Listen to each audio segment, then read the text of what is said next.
Unit 2, study guide number 4. So we have a bird that's descending toward a lake to catch a fish. The bird's flight can be modeled by the equation h of t equals t squared minus 14t plus 40, where h of t, and remember that just means the y, so our y-axis is the bird's height above water in feet, and t is the time in seconds since you saw the bird. So that's going to be our x-axis there. So h of t, y-axis, t, or whatever other variable we have is going to be the seconds. Now, well, it says right there, consider the x-axis the surface of the water, and the bird can go underwater. So this first bullet point here asks us to go ahead and graph the function.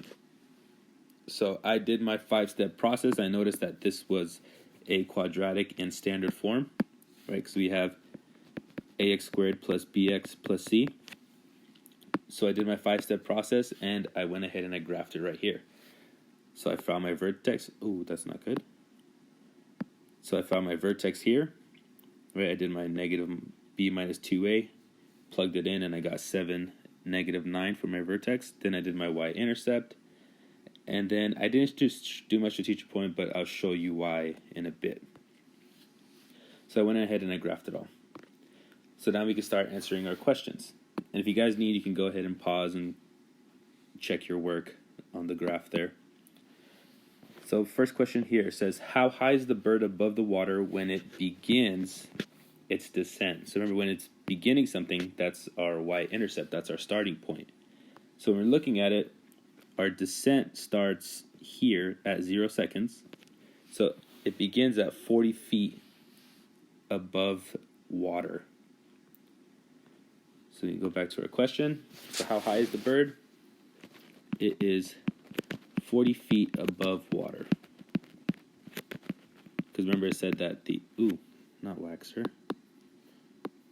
water. So keep in mind that that x-axis is the surface of the water. Next one. It's asking how many seconds is the bird descending for. Remember that the x-axis stands for the seconds. So if we're looking at seconds, it starts its descent here at 0 seconds and goes all the way, so it's descending all the way to our vertex, right? So starting its descent, it's coming down, up until the time it hits its vertex, and then it starts coming back up.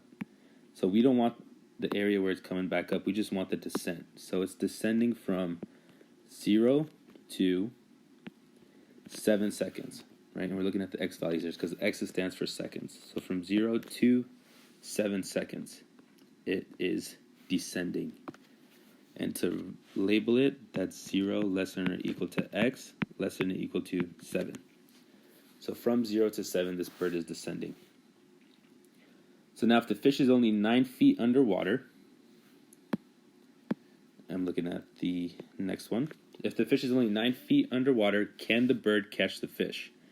So we go back to our data here.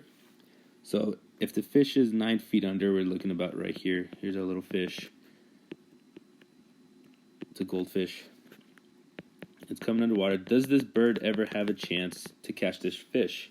So if the bird is 9 feet underwater and this fish is 9 feet underwater, there's a chance that they could meet up here at 7 seconds and catch the fish, right? Because the bird and the fish are at the same depth. They're both -9 there.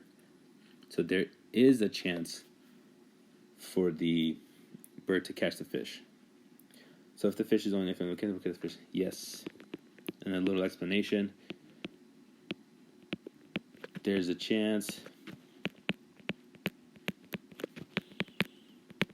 they are 9 feet underwater at the same time.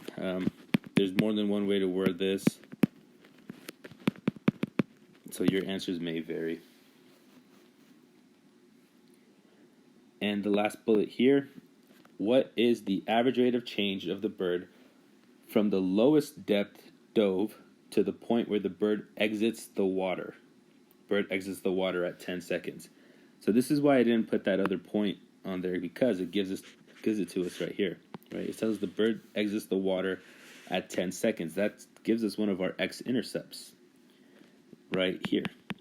Okay, so if the bird is exiting the water, it enters the water here at 4 seconds. That's 1 point, right? So that's one x-intercept. And then it comes back up and exits the water again at 10 seconds there. So that gives us another 2 points there. So we do have a total of 5 points for this parabola.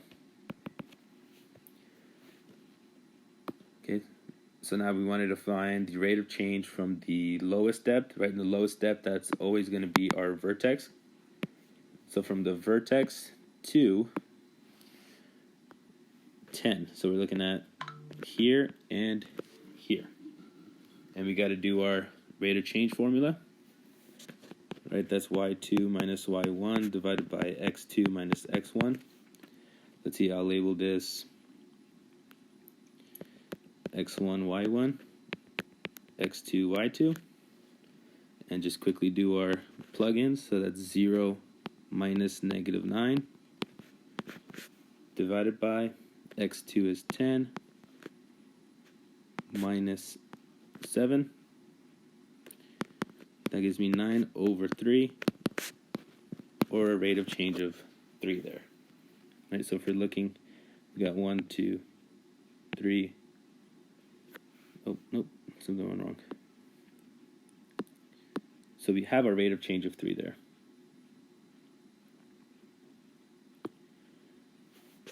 So rate of change is 3.